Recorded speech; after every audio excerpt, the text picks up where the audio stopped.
akan dibunuhnya Husain, akan diracunnya Hasan. Rasulullah udah tahu semenjak masih bayi. Rasul nangis ini bakal meninggal, ini diracun. Husain kan diracun sama siapa? Hasan. Nah bininya baik.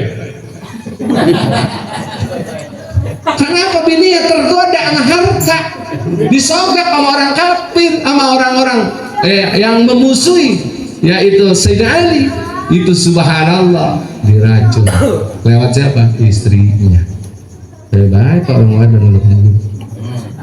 Oh ya, kasih tahu ini gue udah sering diracun, dikit lagi sebenarnya. Pak subhanallah, ketika Husain dibantai, bayangkan 72 orang lawan 5.000 pasukan, mana mungkin menang? Dibantai Husain di situ sampai ditebas di Karbala kepalanya.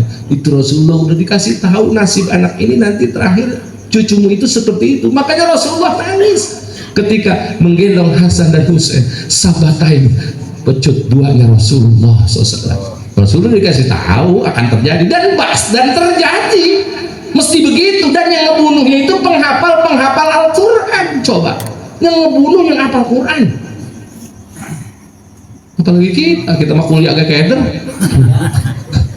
Masalahnya hafal Quran. Kenapa mereka berani melakukan itu? Ternyata Quran tidak sampai ke hati, cuma sampai ke kerongkongan saja. Quran tidak diamalkan, cuma dibaca saja. Masya Allah. Nah, ini ternyata nuntut ilmu. Subhanallah, ketika itu Rasulullah melihat kok iblis, kelihatan iblis itu Pak kalau nyiriin hampir sama. Sering Nabi ketemu iblis begitu, tua, berjenggot, megang tongkat. Jadi tua iblis duduk di depan masjid. Kalau bapak nanti ngelihat sama ini di masjid lagi duduk di orang tua megang tongkat, jangan dibilang iblis. Bapak mah bukan nabi. Ini pakai ditanya, "Kau iblis bukan?" Jangan.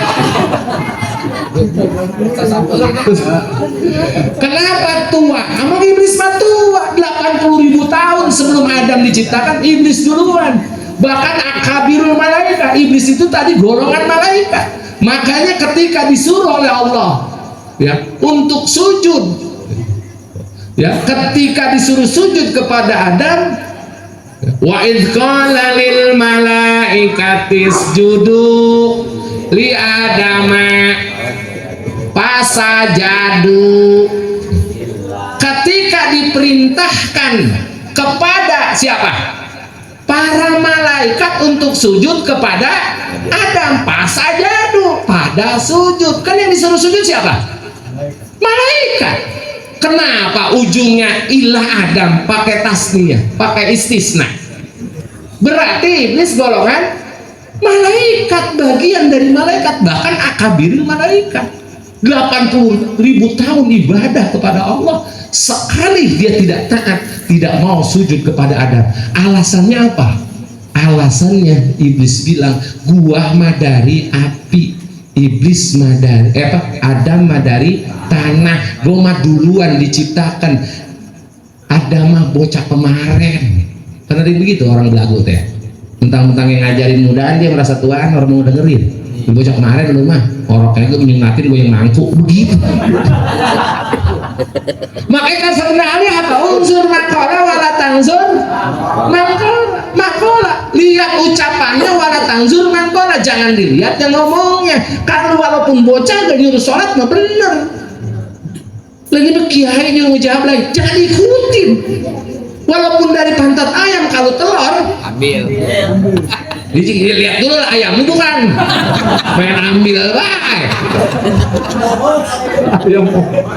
Entar takut salah paham, katanya ayam kan telur belum orang, kata Pak Ustaz ambil, ini ambil baik, gue yang salah. Dilihat dulu ayam siapa. Jadi kalau ada dari pantat ayam, kalau keluarnya telur goreng, betul. Walaupun dari pantat wartawan, ya, kalau mau goreng bertambah. Nah, artinya apa? Ya, lihat yang ucapan iblis itu sombong, keras karena merasa paling tua, lebih tua. Ya, artinya apa? Ngerasa gue lebih dulu, bahkan lebih dulu diciptakan 80.000 tahun gue ibadah kepada Allah. Dari mulai dipercaya di bumi, naik lagi ke langit, sampai dimuliakan oleh Allah. Tiba-tiba gue disuruh sujud kepada Adam. Sujud gak Pak? Bukan sujud kayak sholat. Sujudnya sujud ngehormat, ngakuin kemuliaan Adam, bukan sujud waduh jubah pipil majhar, bukan nempelkan batu ke sempat sejadah, bukan sujud kayak kepada Allah, ngehormat. Makanya iblis pernah nggak Pak iblis tobat? Iblis pernah nggak iblis tobat? Ora. Pak, sejelek-jelek iblis pernah pengen tobat. Dia pengen tobat. Lah ini orang sampai udah tua bangka belum ada rencana tobat. Lah iblis aja pengen tobat, kenapa iblis langsung bilang ke Nabi Musa pas ketemu, hei Musa, kan engkau kalamullah, sampaikan kepada Tuhanmu, sampaikan kepada Allah, gua pengen tobat kepada Allah. Cakep nggak tuh iblis? Cakep, iblis aja pengen tobat. Akhirnya apa? Bener lu mau tobat? Swear, bener gua mau tobat, bener. Akhirnya apa? Baik kalau gitu gua sampaikan kepada Allah, kata Nabi Musa. Emang Nabi Musa mah kalimullah, orang yang bisa langsung bicara oleh Allah. Nabi Musa nyampaikan, ya Rabb, ternyata iblis laknatullah hari ini dia berikrar ingin bertobat kepadamu dari kesalahannya. Apa kata Allah? Hei Musa, jangan percaya, jangan percaya sama si iblis, si raja ngibul. Jangan percaya sama iblis, si tukang bohong. Lu di prank, dia mah bohongan doang. Ya Allah, bohongan. Atau kata dia swear. Lu percaya sama dia mah sumpah dijadikan lalap sih. Nah ini nyampaikan lagi, iblis, aku udah dapat perintah dari Allah, aku dikasih tahu ternyata kau dusta, kau bohong, kau cuma katanya pengen tobat, kau dusta. Apa kata iblis? Demi Allah, gua pengen tobat, cuma gimana caranya biar gua diterima tobatnya? Yang bener lu, demi Allah. Coba Allah, kau udah demi Allah. Ini model begini demi Allah pakai lalah sama kita pada, supaya orang percaya doang. Betul? Kadang-kadang demi Allah yang bohong. Masya Allah, iblis demi Allah bener. Akhirnya laporan lagi tuh, munajat lagi Nabi Musa. Ya Rabb, ternyata iblis bersumpah atas namamu, dia benar-benar ingin bertobat kepadamu. Tapi dia pengen tahu gimana caranya itu agar diterima tobatnya. Akhirnya Allah menurunkan wahyu kepada Nabi Musa. Musa sampaikan ke iblis, kalau dia benar-benar mau tobat, silahkan datengin kuburan Nabi Adam, sujud dia di sana, akan aku ampuni dosanya karena kesalahan dia ketika itu tidak mau sujud kepada Adam. Akhirnya apa? Musa menyampaikan, alhamdulillah iblis, keinginan lo dikabulkan sama Allah, tobat lo akan diterima. Terus apa syaratnya? Syaratnya lu suruh datang ke kuburan Adam, di sana lu suruh sujud, mengakui dulu lu pernah hilaf, diperintahkan Allah nggak mau sujud. Apa kata iblis? Het deh, itu lagi hidup gua ogah, apalagi udah mati ogah gua. Haram jadah, iblis bohong.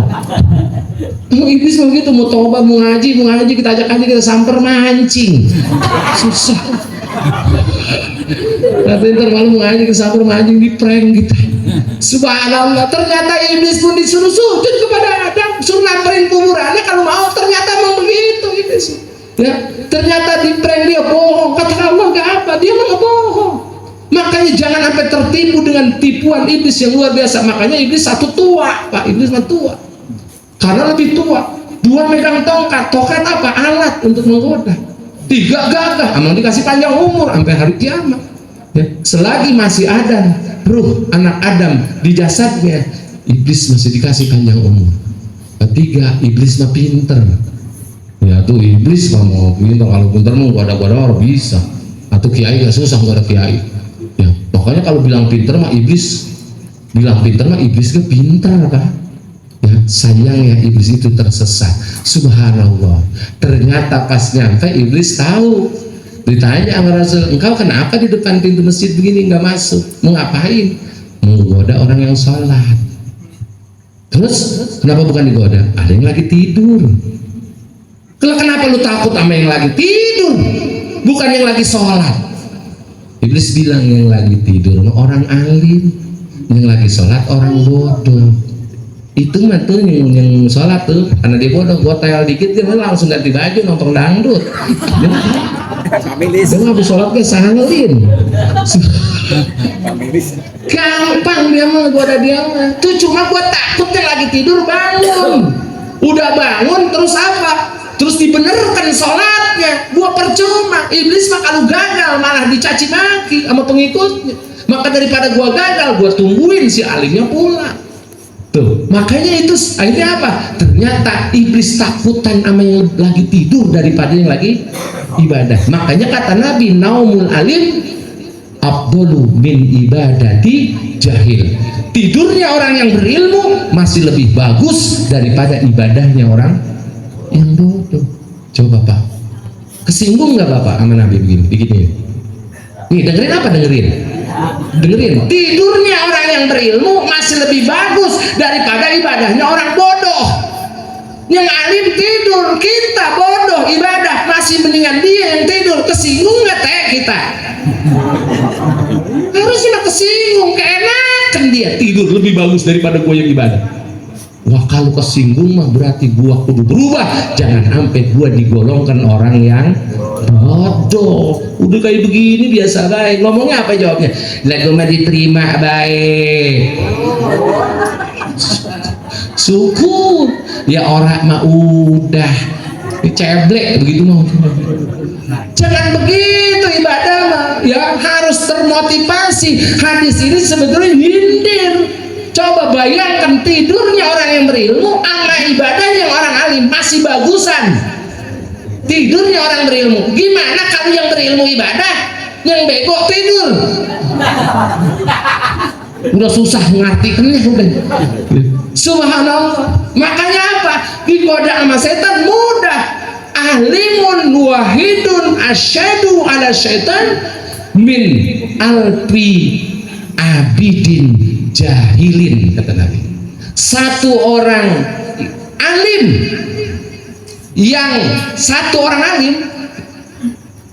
alimun wahidun, satu orang alim lebih susah digodanya oleh iblis daripada 1000 orang tukang ibadah tapi bodoh. Tukang ibadah tapi ibadahnya mau tengah malam orang pada tidur. Wah. Dia mau terus ya mulutnya terus padahal apa? Supaya warung laku, supaya begitu dia. Dia mah zikiran gak supaya laris, zikiran gak ternyata supaya apa? Supaya laku warungnya, juara kesana kemari supaya apa? Usahanya maju kayak orang ibadah. Tapi bodoh, ditambah lagi ibadahnya nggak pakai ilmu. Mbak ibadah, masya Allah Pak. Ibadah itu syaratnya harus bil ilmi. Wa kullu man bi ghairi ilmi ya'malu amaluhu mardudatun la tuqbalu. Orang yang beramal tapi tidak memakai ilmu, maka amalnya ditolak, tidak diterima. Makanya tanyakan pas ala zikri in kuntum la ta'lamun. Kalau perlu mah kita tanya sama guru kita, Pak Guru, nih sholat saya coba liatin, bagus enggak? Ruku saya, Fatihah saya. Kita kan belum pernah dites sama guru. Betul? Tanyakan, siapa tahu kita masih banyak salah yang kita anggap dia paham gitu Pak. Jangan malu ya. Sebab ngomong begitu saya tahu supaya kita jangan ibadah, supaya kita malu. Makanya alhamdulillah malam ini kita hadir ke Majelis Salim, satu keberuntungan bagi kita. Mudah-mudahan dosa kita dihapus oleh Allah Subhanahu wa taala, dan insya Allah mudah-mudahan pulang dari sini mendapatkan ilmu yang bermanfaat. Selawat salam mudah-mudahan Allah limpah curahkan atas junjungan kita pada kalam yang mulia baginda Nabi besar Muhammad sallallahu alaihi wasallam, pada keluarga, sahabatnya, pengikutnya, dan kita yang senantiasa istiqamah mengikuti jejak langkah sunnah-sunnah Nabi. Semoga hari kiamat nanti kita semua mendapatkan pertolongan sahabatul uzma dari junjungan kita Nabi besar Muhammad sallallahu alaihi wasallam. Ma'asyiral muslimin rahimakumullah yang saya hormati dan dimuliakan Allah. Alhamdulillah tanpa terasa kita udah masuk ke tahun baru Islam, yaitu 1447 Hijriah. Ini baru 1447 Hijriah, tapi udah dihitung akhir zaman. Mana ciri akhir zaman? Apa ciri akhir zaman? Ciri kiamat apa? Ciri paling besar. Ciri paling besar hari kiamat diutusnya Rasulullah Sallallahu Alaihi Wasallam. Kenapa diutusnya Rasulullah jadi ciri kiamat? Sebab Nabi, kalau udah diutus Nabi Muhammad, berarti Nabi keberapa? Terakhir. Udah diutus Rasulullah berarti udah akhir, udah mau bakal ada Nabi lagi. Makanya kalau ada yang ngaku-ngaku Nabi jangan percaya. Ilmu Nabi ngaku dapat wahyu dari WG. Jangan percaya. Ada yang dari Gunung Bunder segala. Awas, hati-hati ya Pak. Nah, tapi makanya Nabi Nabi itu nggak mungkin ada dalam mimpi. Artinya nggak mungkin diserupai oleh setan. Jadi Nabi mah nggak mungkin Pak. Kalau Bapak ngimpi ketemu Nabi, pasti Nabi. Sebab kan mimpi ketemu Nabi mah ru'yatun hakun, mimpi yang benar. Sebab kalau hati kotor mah nggak mungkin ketemu Nabi. Bapak pernah nggak sekali mah ngimpi ketemu Nabi? Ketemu Firaun? Ketemu Firaun sering. Kita mah ngimpi ketemu kuntilanak, tolong wewe. Ya. Subhanallah, ngimpi ketemu Nabi orang-orang yang bersih. Apa Nabi nggak bisa? Dan dilihat dalam apa? Apakah nggak bisa disuruh sama setan? Nggak bisa. Salah satunya yaitu setan paling nggak bisa nyerupain Rasulullah. Nyerupain kita bisa, siapa nggak? Nyerupain Ustaz bisa, nyerupain saya bisa. Bisa, bahkan nanti di detik-detik terakhir itu ketika kita sakaratul maut, itu kan detik terakhir, finish. Bagaimana caranya menyesatkan umat Nabi Muhammad? Itu setan bisa nyerupain siapa baik. Bisa nyerupain orang yang selama ini kita cintain, bisa berupa istri, bisa berupa anak, bisa berupa orang tua. Tuh, untuk menyesatkan kita teman. Tapi nggak bisa nyerupain Rasulullah. Memang setan nggak bisa nyerupain Rasulullah, tapi ngaku-ngaku Rasulullah bisa setannya. Jangankan setan, orang nggak ngaku Rasul banyak, 100 lebih. Ya di Cirebon di mana tuh? Kemarin ini di mana tuh tukang cilok? Ya ngaku Nabi, tukang cilok segala ngaku Nabi. Itu pengikutnya banyak lagi Pak. Itu masalah aneh ya. Subhanallah ya. Nah itu. Nah ternyata hadirin kaum muslimin rahimakumullah. Nah kita masuk di bulan tahun Hijriah. Ini tahun Islam. Dan walaupun di sini kita hitung udah 1447 Hijriah ya. Ini udah detik terakhir, injury time. Bahkan sebagian ulama mengatakan umur umat Islam kurang dari 1500 tahun. Artinya mana? Islam udah hampir tidak dipakai lagi amalannya.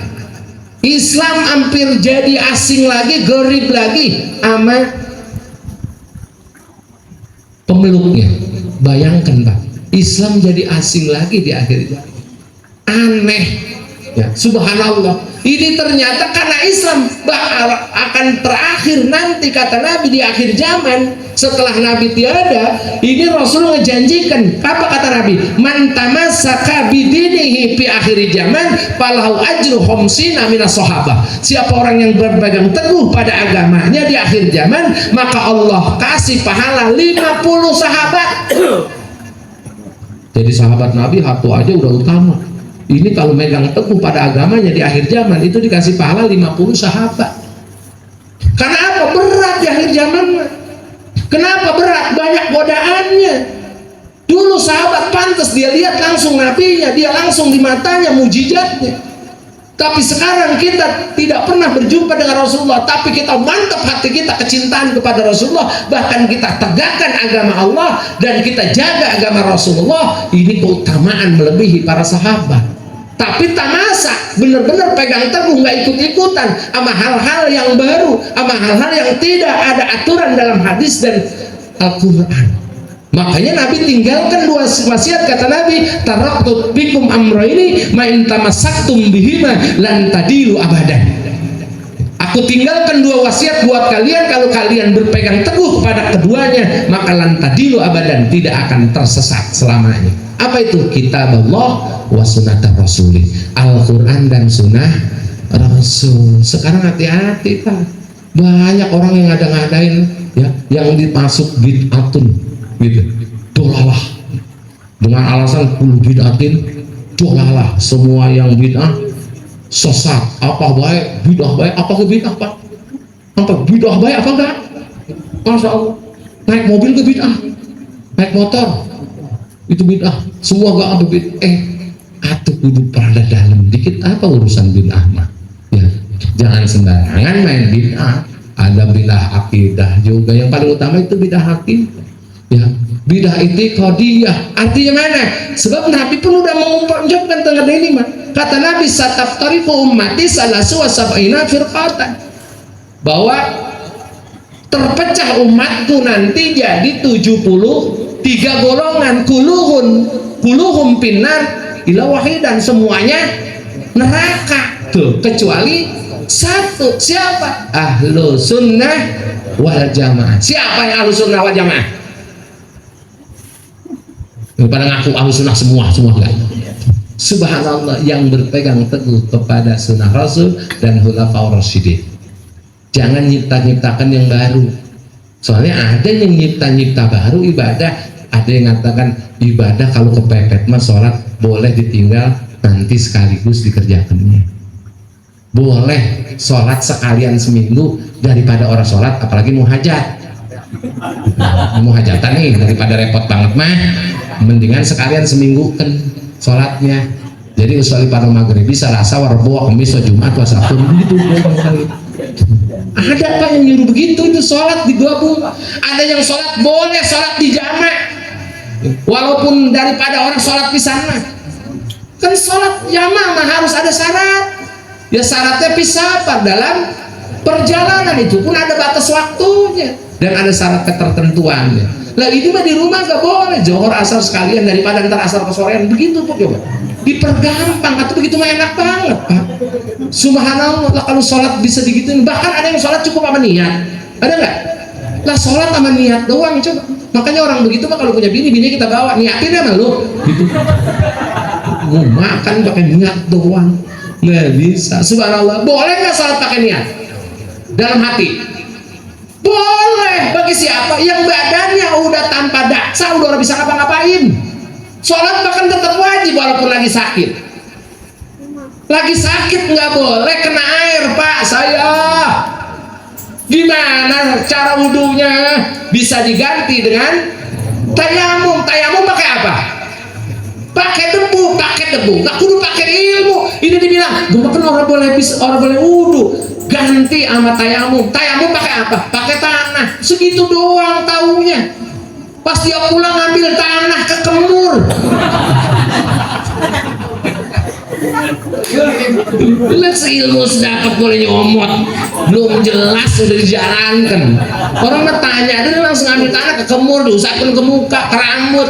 Akhirnya lakinya ketemu, kata lakinya apa? Lu ngungsep di mana? Lah cuma ngomongnya wudhu diganti sama tayamum pakai tanah. Lah tayamum mah gimana ilmunya? Gimana gua nyari tanah orang ada musim hujan, orang ada debu? Ayo gimana? Perek yang main sholat. Lu kenapa orang sholat?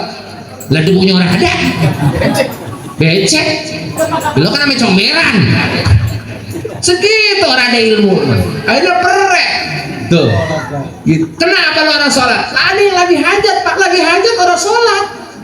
Pas lagi banyak tahu, sampai orang sholat ditanya, nah kalau orang sholat, bilang Allah gak tahu gue lagi repot. Lah tahu.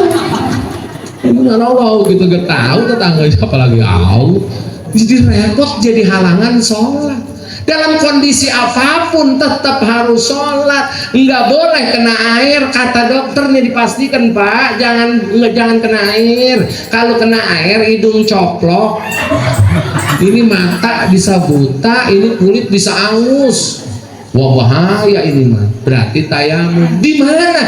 Saya kagak dapet tanah. Sekarang mau udah pada diplester, udah pada jadi aspal. Saya mau nyari tanah di sana, ada tanah dikit gak punya tetangga. Lo kan saya colong, lo jelek amat lu sembahyang nyolong tanah. Subhanallah, saya jadi rakyat matinya ntar. Subhanallah. Ini apa ya? Boleh tuh pakai di tembok. Tembok ada debunya nggak? Yakinin ada debunya. Cuma dua anggotanya, muka dan tangan. Tuh muka sama tangan enak banget tayamum. Nawaitu tayamum li istibahati sholatil makruhdati fardho lillahi ta'ala. Cuma tayamum buat satu sholat, walaupun belum kentut tayamum lagi. Tayamum mah syaratnya udah masuk waktu, udah beduk baru tayamum. Udah tayamum langsung pakai sholat. Kalau ntar mau sholat lagi belum kentut, kudu tayamum lagi. Ini tayamum sekali-kalinya, gue belum kentut-kentut. Tetap setiap waktu. Kalau wudu boleh, beda. Tayamum makan tayamum cuma pengganti. Lah ini mah Pak udah waras, kata dokter. Pak udah sehat, sekarang mah udah boleh kena air. Dia mah masih tayamum baik. Pas ditanya, lu masih tayamum baik? Enakan tayamum, orang dingin, goblok bocah. Agama apa gimana ubah tokan, enak amat udah diatur. Pintu. Subhanallah, Pak, ini ternyata ya luar biasa. Makanya ini bulan Hijriah, ya. Subhanallah, kita udah masuk ini bulan Islam yang hampir-hampir tahun ini udah dilupakan oleh kaum muslimin itu sendiri. Kita kan apalnya tahun Masehi, betul? Masehi mau apal kita dari Januari, ya. Januari, Februari, Maret, April, Mei, Juni, Juli, Agustus, September, Oktober, November, dan Desember. 12 bulan setahun. Lalala. Itu sama. Karena giliran bulan Islam, suruh nyebut nggak bisa. Bulan ini bulan apa? Surah. Ini bulan surah. Habis surah Safar. Mana kalau bocah lahir bulan Safar, judes. Lah kita mah bocah galak dikit, bocah namanya lahir bulan Safar. Lah bulan disalahin, tunggu maknya yang judes dididiknya. Lah bocah diceweng, bocah dijotos, kalau sama anak kejem banget, bocah dikatain monyet, dipantes bocah judes kan. Awas bu, bapak-bapak hati-hati ke anak, apalagi kita nggak gebugin itu baik-baik. Soalnya nanti bocah bakal doa kan. Bakal doa, nanti dia ngedoain orang tua. Makanya orang tua kudu kasih sayang sama anaknya. Mau bandel banget kan, lebih baik cara yang halus ke anaknya. Ini mau dijobrek, diceweng, itu bocah kaki di atas, kepala di bawah, dicelupkan ke air, mandi gak? Masya Allah, itu bocah gak disiksa. Itu bocah lagi kecil, habis dikatakan itu hampir tertutup otak kirinya, nggak bisa berkembang karena selalu apa? Dibentak, diomelin. Akhirnya bocahnya jadi nggak jenius. Dengan kasih sayang, Pak. Subhanallah, dengan ucapan yang bagus. Soalnya itu bocah digebugin mulu, dijewer. Nanti kan bocah kedoakan, Robi firli wali walidaya warhamhuma kama rabbayani shaghira. Ya Allah, ampuni dosa saya dan dosa kedua orang tua saya. Kasih sayangi mereka sebagaimana mereka.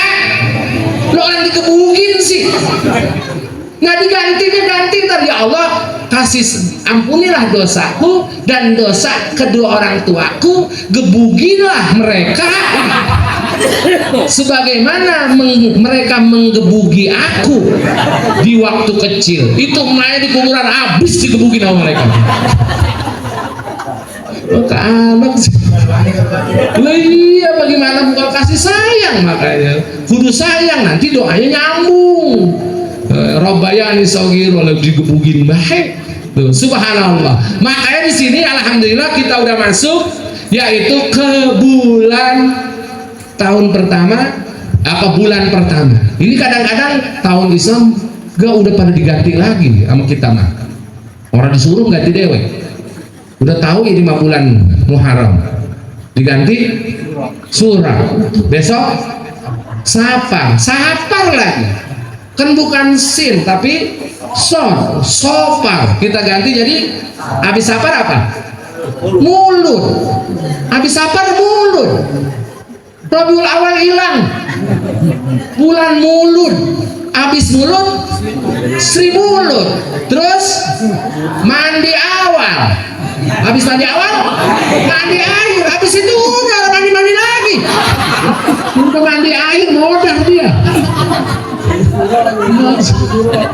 Segala mandi awal mandi akhir itu siapa yang ngajarin?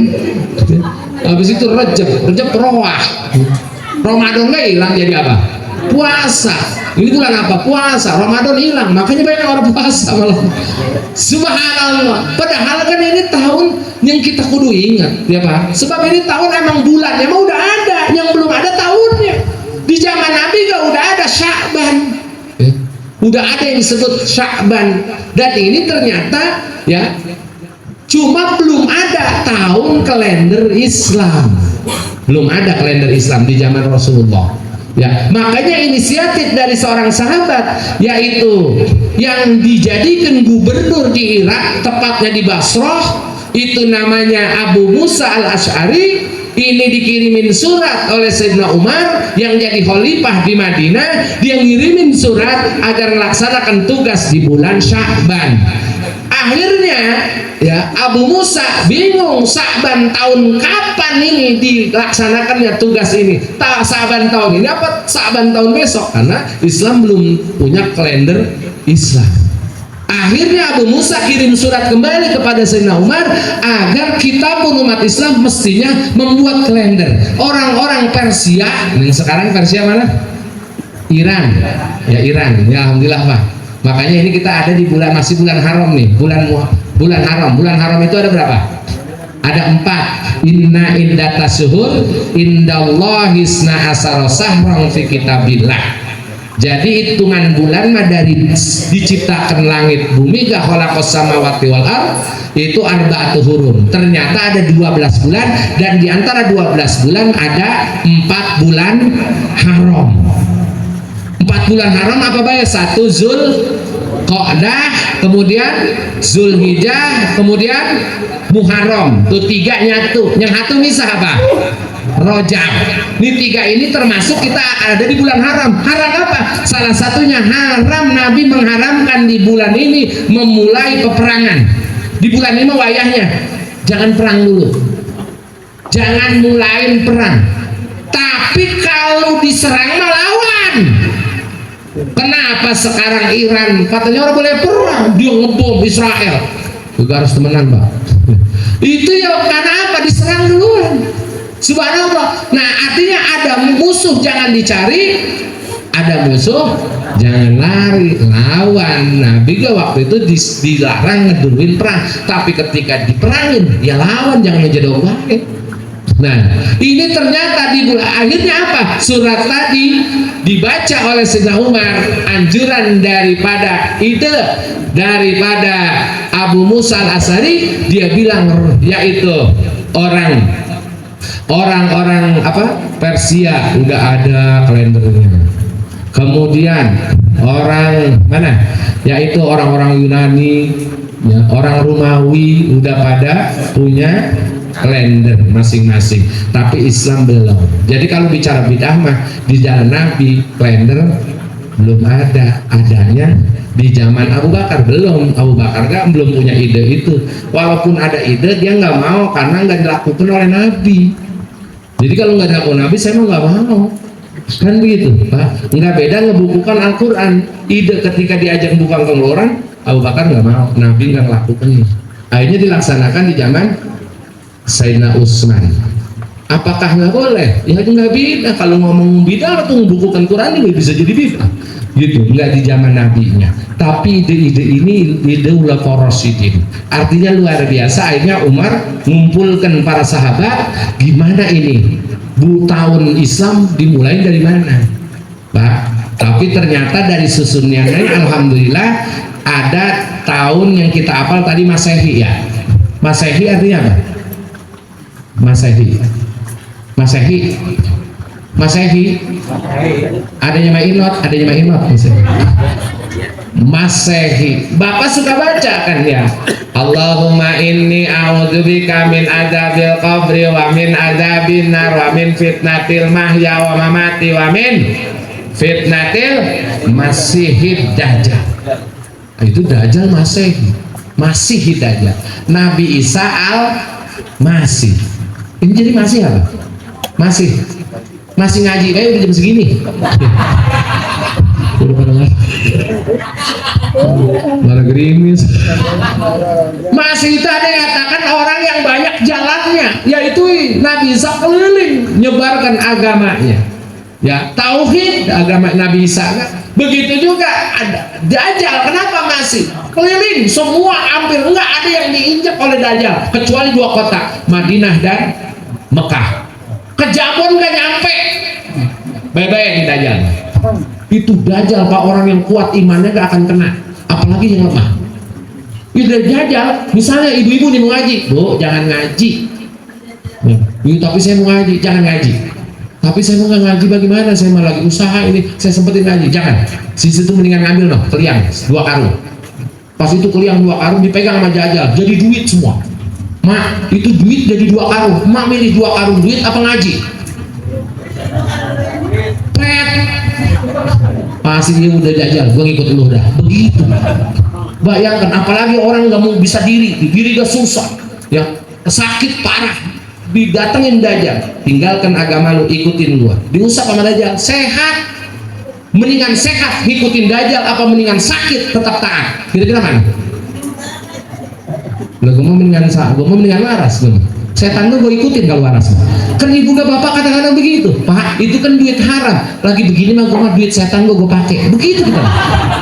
Kita malu kepepet ke duit setan kita pakai. Ada orang yang jawab begitu. Gue mah lagi pepet begini mah duit setan gak gue pakai. Duit setan dipakai, kadang-kadang kesian bini setan sampai kagak masak. Duitnya dipakai. Udah kita mau kalau udah akidah apa nekat bener Pak, jangan, kan kita diuji dengan kesabaran, kudu sabar ya. Wa basyiris sabirin, kabar gembira bagi orang yang bersabar. Ternyata hadirin ini akhirnya apa? Nah bulan ini akhirnya disepakati musyawarah tuh, pembesar sahabat dikumpulkan oleh Sayyidina Umar. Kira-kira ini bulan kita dimulai dinamakan bulan apa? Sebab sebelum itu ada tahun dulu mah tahun dilihat dari kejadian yang besar, seperti waktu Nabi lahir itu bareng sama raja yang dari Yaman yang akan menghancurkan Ka'bah. Namanya raja apa? Abraha. Itu Abraha akan menghancurkan gajah, dan dia pakai kendaraan apa? Gajah. Makanya tahun itu disebut tahun apa? Gajah. Tahun gajah. Jadi tahun gajah, besok udah tahun gajah ganti. Paling kecil itu tahun semut. Paling kecil. Tahun gajah. Dan waktu Nabi itu ditinggal meninggal paman tercintanya, ya, yaitu Abdul Muthalib, dan istri tercintanya siapa? Khadijah. Rasulullah tahun itu sangat berduka dan bersedih. Maka tahun itu disebut Amul Huzni. Tahun duka cita, kesedihan. Jadi kejadian itu yang akhirnya menjadi tahun yang dinamakan pada saat itu. Tuh Pak. Nah, makanya subhanallah. Nah, ada tahun Masehi. Ternyata Masehi ini adalah idenya dari seorang raja Yunan yang namanya siapa? Yaitu namanya Raja Julian. Kemudian ide ini disampaikan kepada Paus yang bernama Paus Gorgerius, dan ide ini kemudian dibuat tahun Masehi. Makanya Masehi itu disebut musab, karena Nabi Isa mah apa gak waras kalau diusap dia. Ini punya sakit apa nih? sakit mata, serap, langsung janda kelihatan. Kuping digituin dong, tok, langsung dangdut di mana tahu.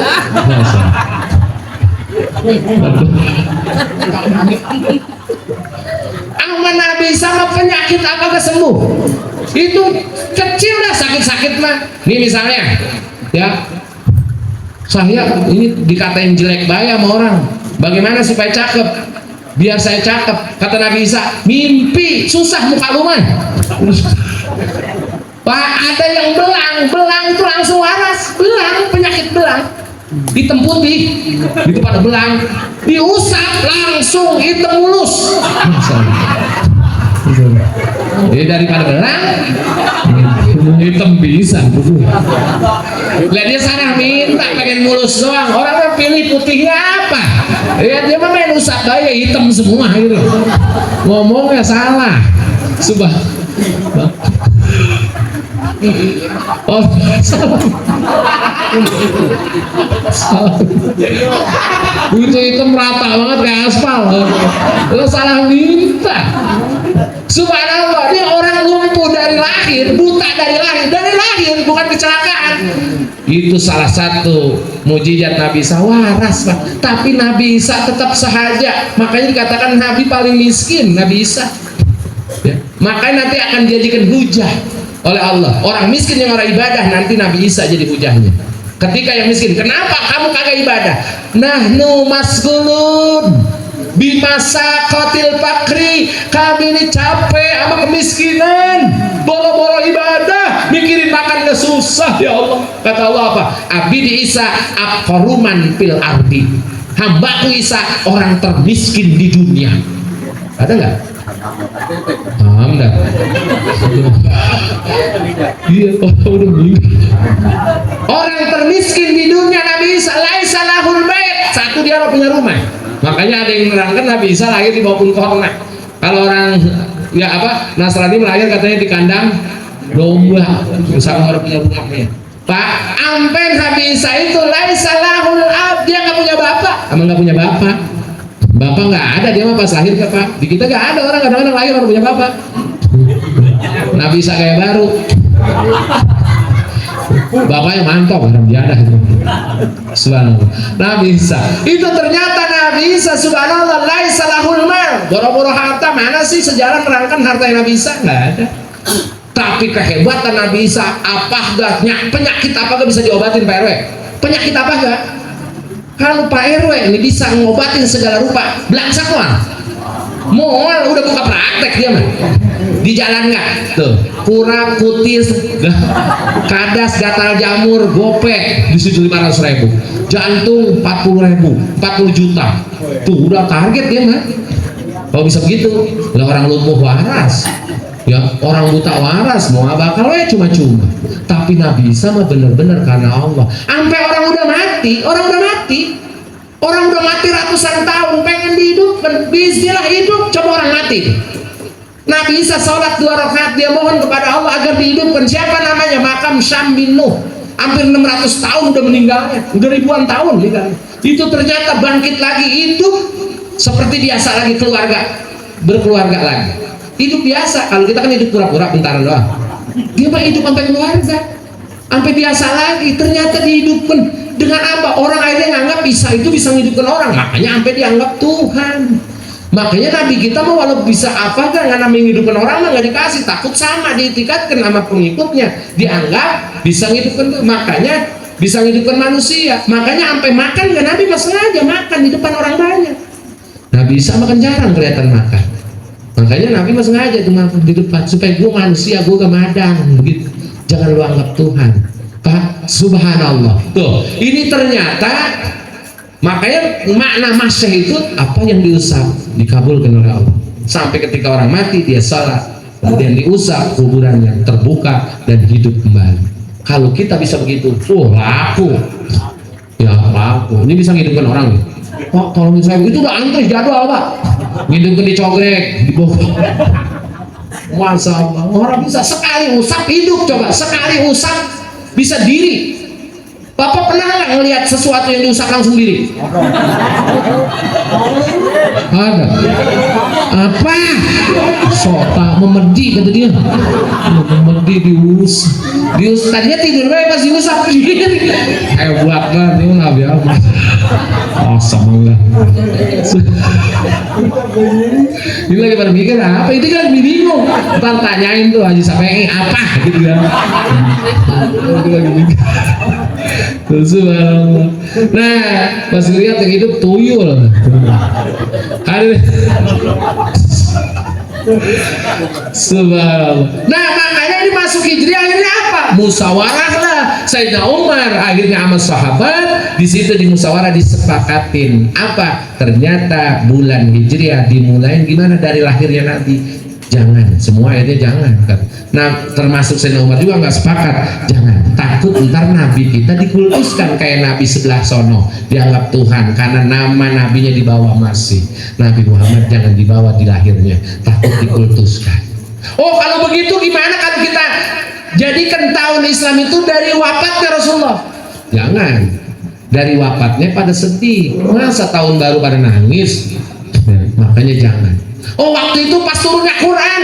Oh, turun Quran juga jangan, karena pas turun Quran nggak bisa bebas dibaca. Waktu turunnya belum ada kemajuan apa-apa. Baca Quran masih sembunyi-sembunyi.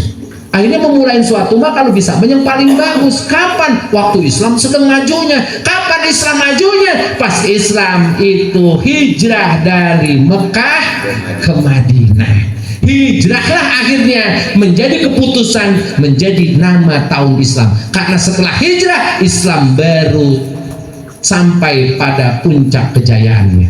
Di Makkah 13 tahun Rasulullah berdakwah, bukan cuma dicaci maki, dihina, pengikutnya bahkan disiksa sampai dibunuh. Bahkan Rasul pun detik-detik terakhir pun akan dibunuh. Makanya Bapak kasih nanya, berarti Rasul hijrah bulan apa? Bulan Muharram? Bukan. Bulan Muharram baru rencana mau hijrah, tapi udah rencana baik. Hijrah sahabat udah ada berangsur-angsur tuh, ada yang pergi duluan, jemput-jemput. Kecuali Umar, kalau Umar mah terang-terangan dia mah. Umar mau hijrah dia mah nyamperin, hei, gua mau hijrah besok. Siapa yang menjagain gua? Ayo silahkan. Orang ini nongol satu gak? Lah atuh diterangkan Pak Sayyidina Umar itu kehebatannya, kalau bulat orang pernah kalah. Bahkan diterangkan itu besinya besi asli buat pedangnya, beratnya 90 kilo. Coba kalau pedang beratnya 90 kilo, jangan kita bacokkan, kita timpain gak gepeng. Makanya pas digubet begitu orang mau udah pasti celentang atau beratnya. Pak, subhanallah. Makanya Nabi mengatakan Umar itu qawiyun fil jahiliyah walaimun fil Islam, bahwa Umar itu keras di dalam jahiliyah dan lemah lembut di dalam Islam. Makanya setelah Umar masuk, yang lain pada merengket. Wah, jagoan kita pindah nih. Masya Allah tuh pada merengket Pak di kita kan nih. Apalagi baru udah jam 11 terus udah hujan begini, ini merengket semua gak? Subhanallah. Ternyata ini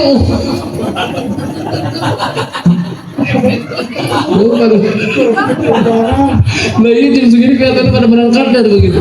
Kapan udahnya ini ngaji kan begitu ya. Tenang, orang mau belum terangin apa-apa sih ini. Pak, ini ternyata akhirnya apa? Nah ini diputuskan hijriahlah bulan Islam, karena disitulah cikal bakal kejayaan Islam. Akhirnya apa? Rasul benar berangkat sama Abu Bakar. Di situ di rumah udah musyawarah mau berangkat hijrah. Ternyata nembus ke telinganya Abu Jahal, Abu Sofyan, waktu itu belum Islam. Nah sama abu-abu yang lain lah di situ. Ya, pokoknya ikut yang abu-abu doang di situ. Kumpul tuh abu-abu. Akhirnya kumpul apa? Rencana pembunuhan Rasulullah. Udah di tempat sembunyi Pak, orang yang tahu, orang tembus. Makanya Nabi tadi kata saya apa? Dia mah tahu apa enggak, punya CCTV Pak. Kalau tahu ngaporin Jibril, Muhammad lu ntar malam mau dibacok, mau dibunuh tuh sama si Abu Jahal sama temen-temennya. Jadi kasih tahu, iya tuh, saya nggak tahu dia pengen kencing. Orang-orang tahu.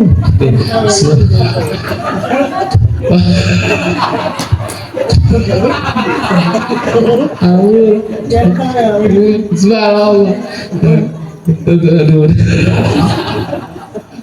Itu suara Allah Pak. Akhirnya apa? Dikasih tahu. Nabi akhirnya berencana nih. Empat kabilah ente dah. RT kalau. Jangan, kalau satu kabilah yang ngebunuh, ntar kabilah yang lain bertindak dibunuh. Akhirnya jadi permusuhan. Mendingan sepakatin, utus dari masing-masing kabilah. Nah, satu anak muda dari masing kabilah mutus yang siap ngebunuh Rasulullah. Akhirnya Rasulullah sama Abu Bakar itu sama salah satunya sama Sayyidina Ali, anak muda. Nabi mau hijrah, cuma ini gimana ini kita hijrah? Udah saya pergi sama Abu Bakar. Ini yang gantiin tempat tidur saya siapa? Ditanya, Ali, gimana kau gantiin saya? Siap. Coba bayangkan, Sayyidina Ali disuruh ngegantiin tempat tidurnya Rasulullah. Kira-kira ngegantiin diapain? Mau ngegantiin dibunuh, kalau ngegantiin besan. Enak. Ganti sedekah masih mau. Lah ini mau ngegantiin mati, coba. Subhanallah, Sayyidina Ali itu ngedengar begitu, siap, nggak ada takut sedikit pun. Saya siap ngegantiin. Ini resikonya mati. Itu orang kafir udah nyiapkan Pak itu pedang yang udah terhunus. Semua kan pada ngeliat tuh Pak. Semua udah siap. Kayaknya masih enak, udah tidur dulu. Kan dipantau dulu. Biasanya gitu Pak. Orang jahat mah mantau dulu. Tidurnya jam berapa? Gitu nih. Kira-kira pulangnya berapa? Naruh motornya udah mana? Begitu kan? Dipantau dulu. Udah lama tuh udah ketahuan kebiasaannya. Dia udah tahu Nabi jam sekian tidurnya. Pasti lihat. Tuh. Akhirnya apa? Udah rencana Nabi. Tuh. Orang kafir udah siap. Masih pada ngobrol kayaknya. Antepin biar tidur dulu. Akhirnya Ali tuh. Ali ya. Masih pada ngobrol. Ayo lihat apa? Udah pada pulang itu. Antepin deh. Jam segini biasanya pulang jam berapa? Biasanya jam 11. Sekarang jam 12 katanya begitu. Subhanallah. Akhirnya apa Pak? Akhirnya Kak Jibril mengatakan, keluar Muhammad. Mereka sudah Allah tidurkan. Ditidurkan semua. Ya gampang lagi pada megang pedang, udah terhunus mah udah dibuka. Itu udah dibuka dari kerangkanya, pada molor. Makanya turun surat Yasin ayat 9. Waj'alna min baini aydihim saddan wa min khalfihim saddan faghshaynahum fahum la yubsirun. Tuh kami buat di depan mereka, di sekeliling mereka tutup. Mereka gisawatun, ngungsep pada pulas. Jadi pulasnya saking pulasnya sampai ngungsep. Oh gitu Pak. Kan kita gak ada yang ngaji ada ngungsep, ya kan? Saking ngantuknya. Madang belum ngungsep aja. Selalu. Pas itu ngungsep sampai Nabi ngaurin tanah pasir di palanya. Saking pulasnya nggak bangun. Makanya ini kadang-kadang dijadikan sama bapak-bapak. Kalau ada razia buat wirid, supaya jangan ditilang, ya kan? Pas ada polisi, oh jangan min baini ada bisa dong, bisa dong, 3 balik. Pas lewat ke polisi, trit, atau kena polisinya gak bisa asilan. Satu ilmu satu guru ya Allah kena. Gak pantas we kena.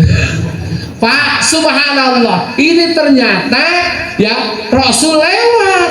Pas masuk kata yang tadi membunuh, pas tuh kita ketiduran dah. Ya. Bukan astagfirullah.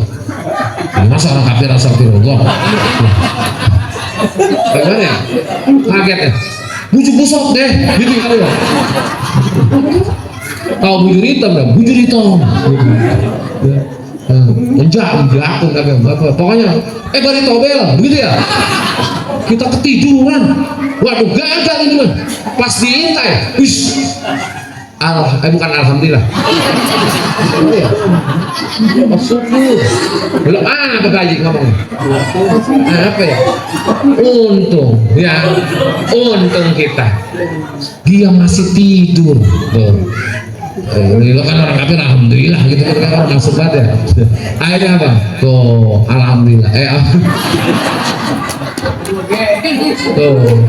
Untung kita tuh ya masa kita masuk kita bunuh dia. Masya Allah masuk tuh 4 muda tadi udah ngunus pedang.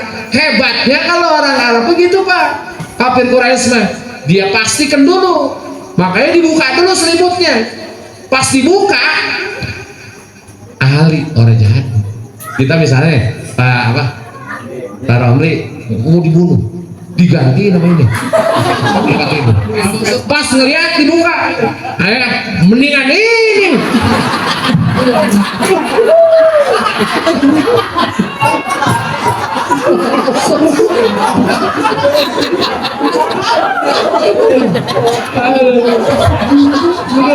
Kita mah kadang Haji Romli bukan mancing doang pasti.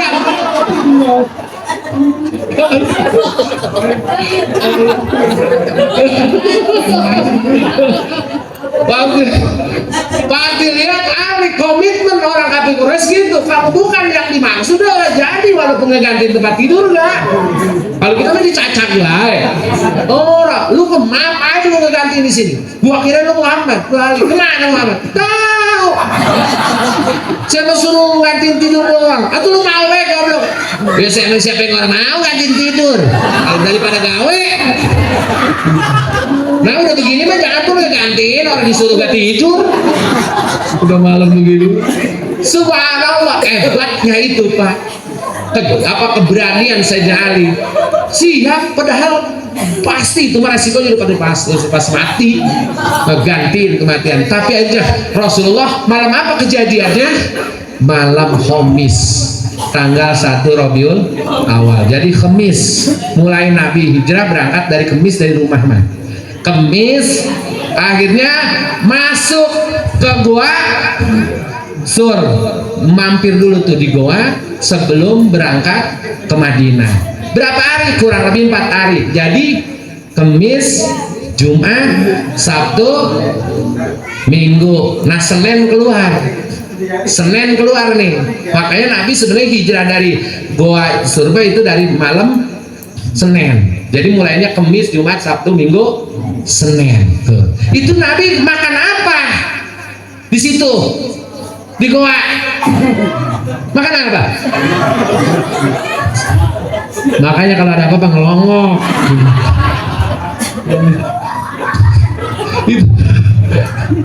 Ternyata Nabi makan nggak apa puasa. Lah kalau 4 hari mah puasa dalam Islam mah agak boleh puasa wasol. Puasa mah kalau beduk maghrib kudu buka. Nggak ada tapak dalam Islam. Makanya di situ apa? Dianterin sama Hafsah binti Abu Bakar. Anak Abu Bakar namanya Hafsah. Nganterin tuh ke situ. Ya kalau udah aman jalan dia nganterin tuh. Waktu Rasulullah kelelahan bayangkan, itu Rasulullah tidur di pangkuan Abu Bakar. Di pangkuan Abu Bakar. Cintanya Rasulullah, cintanya Abu Bakar ke Rasulullah apa begitu? Ini kira-kira nih Haji Ruyani yang Haji Romli sama ini nih. Kira-kira situ mau enggak? Ditidurin sama Ustaz Buku.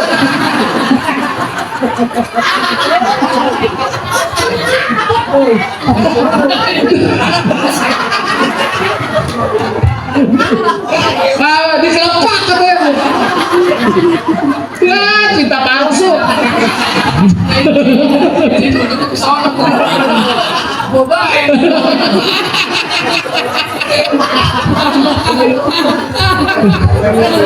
Lagi Haji Romi kejebak bujitan katanya. Aduh, subhanallah. Pak, itu Abu Bakar silakan ya Rasul. Kau istirahat. Itu Abu Bakar malah sempit Pak. Kalau blonyor dikit kaki nongol kelihatan. Akhirnya Rasulullah tiduran Pak di bangku. Itu ketika lagi tidur jempol Abu Bakar lagi blonjor, cetrok, digigit ulah. Itu Abu Bakar nahannya, mana ulahnya udah buntet, udah kelamaan, udah 3000 tahun di situ, udah buntet. Megangnya sini ya, udah buntet gitu. Bisa Allah. Ya udah. Kesannya udah buntet gitu. Itu subhanallah udah lama cetrok. Itu Abu Bakar saking takut Rasulullah bangun, nanti dia ngerasa sakit ngomong aduh cetrok, ditahan. Akhirnya apa? Saking sakitnya sampai keluar air mata, nahan sakit. Itu air mata Abu Bakar netes ke wajah Rasulullah. Bangun Nabi ketes kirain bocor. Ini apa? Kenapa kau Abu Bakar? Kau menangis? Enggak ya Rasul. Ah, jangan bohong. Nangis ini mah, utang belum bayar ya.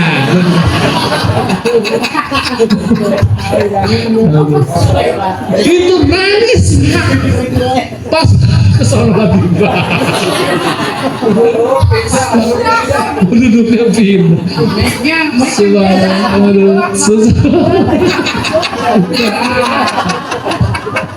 Pak, itu akhirnya apa? Abu Bakar subhanallah, Rasulullah ketetesan air matanya Abu Bakar. Nah, ini kan nih kalau kelamaan bisa keluaran mata nih ngaji. Malam. Subhanallah, akhirnya sedikit lagi ini Abu Bakar, Rasulullah akhirnya jujur. Ya Rasul, saya digigit ular. Mana ularnya? Ular apa itu? Udah ketuaan kan menekin Pak, bukan manjangin. Udah ketuaan ribuan tahun. Apa-apa kan kalau anu mengecilin. Ini kalau ribuan tahun. Nih, jika sampai ribuan tahun ngecilin Pak. Saya yakin nih 300 tahun lagi saya botol aqua ngecilin. Iya orang itu ulama apa ngecilin lagi.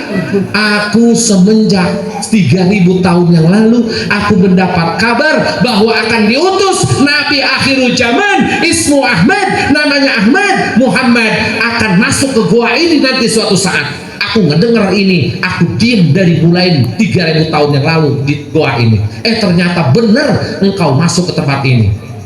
Gua baru melihat jempol Abu Bakar ngalangin. Ya gua catur gue. Jadi jempol Abu Bakar ngalangin wajah Rasulullah. Jadi gua gigit. Akhirnya terbuka baru terlihat. Subhanallah. Akhirnya diusap sama Nabi. Masyaallah. Waras langsung hilang sakitnya. Ini sama Rasulullah ke Pak mujizatnya. Oh ya, urusan sakit gampang. Subhanallah. Nah, kalau Nabi Musa ngebelah laut, Nabi Muhammad belah bulan. Kalau laut yang ngelihat orang sana doang yang dekat laut. Lah kalau bulan, lah semua ngelihat. Makanya kan udah dibuktikan sama NASA. NASA pernah ngelihat bulan katanya. Pas dilihat yang turun di bulan, aneh. Atau bulan ada sambungannya, bekas dielas. Jadi bulan itu bekas pecah, udah disambung. Akhirnya dia bingung, pas ditarik. Tahu dalam hadis Nabi pernah ngebelah bulan nyatu lagi. Bagaimana itu bulan sampai belah? Ini ada ceritanya, karena ceritanya panjang. Pasti kalau diterusin, apa bisa pada belah ini mah.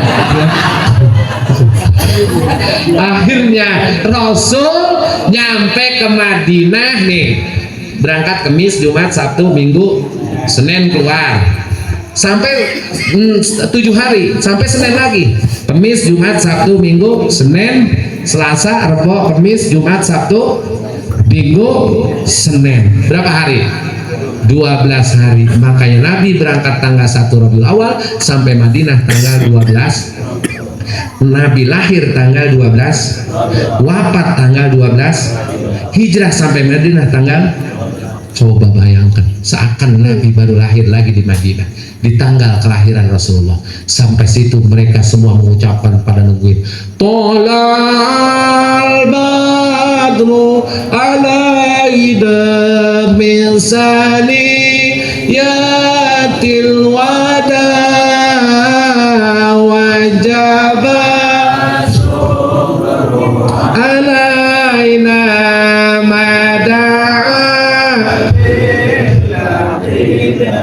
dengar tolak kayak mau pada diri. Entah sabar kita lagi. Pas nyampe itu kekang onta Nabi pada diberebutin. Nanti ke rumah saya. Kata Nabi biarin. Kekang onta ini sudah ada yang mengendalikan. Biarin dia di mana berhenti. Terus jalan loh. Akhirnya dekat rumah Haji Romli lewat. Motong ayam doang sih di lewat. Akhirnya Haji siapa ini? Lewat lagi bang. Akhirnya dekat rumah. Bu, lewat lagi bang. Kemana itu? Akhirnya berhenti di lapangan. Main bola kali ya. Berhenti di lapangan. Lapangan apa? Tempat penjemuran kurma. Itu luas 1050 meter. Akhirnya apa? Semua pada takbir. Allahu Akbar. Tempat ini akan kita jadikan masjid. Akhirnya diri lagi. Berangkat lagi itu, ternyata nggak diem di situ, nyari rumah, berhenti pas di depan rumahnya yaitu Abu Ayyub Al-Ansari. Makanya Nabi pas pertama datang ke Madinah tinggal di rumah Abu Ayyub Al-Ansari. Di situ sampai Nabi punya rumah. Diizinkan di situ. Dan nginep di situ sampai Nabi punya rumah. Nah, itu tadi yang lapangan tanah siapa? Tahu? Belum tahu, orang ikut ukur ya. Itu tanah siapa? Ternyata itu tanah luasnya 1050 meter punya anak yatim. Yatimnya adik kakak kembar, namanya Upin. Bukan. Namanya Sahal wa Suhail. Sahal sama Suhail. Akhirnya Rasulullah jadi tuh dipinta dibayar, ini bagaimana kami membayar ini tanah ini? Kata yatim, Pak, ini kata yatim, jangan dibayar ya Rasul, tanah ini kami wakafkan untuk pembangunan masjidmu ya Rasul. Bayangkan yatim hari itu di bulan Muharram mewakafkan hartanya di bulan Maulid itu setelah datang Rasulullah untuk pembangunan masjid. Bayangkan yatim. Ini yatim bukan? Kira-kira kalau kita kasih uang, mau berani berapa dulu? Betul. Ini mah yatim dipasrahkan ke Rasul. Sampai Rasul apa kata Rasul? Jangan. Kami akan bayar. Tetap sama Nabi dibayar. Padahal anak yatim tadi udah masrahkan. Disinilah Pak yatim mesti kita perhatikan. Ya, walaupun dia kelihatannya udah mampu, tetap perhatikan. Ya, apalagi ya dia butuh bantuan. Makanya Rasulullah merasa, Rasul pun sebelum pas lahir sudah jadi yatim. Makanya di bulan Nabi hijrah itu yatimlah yang pertama berkorban, tanahnya di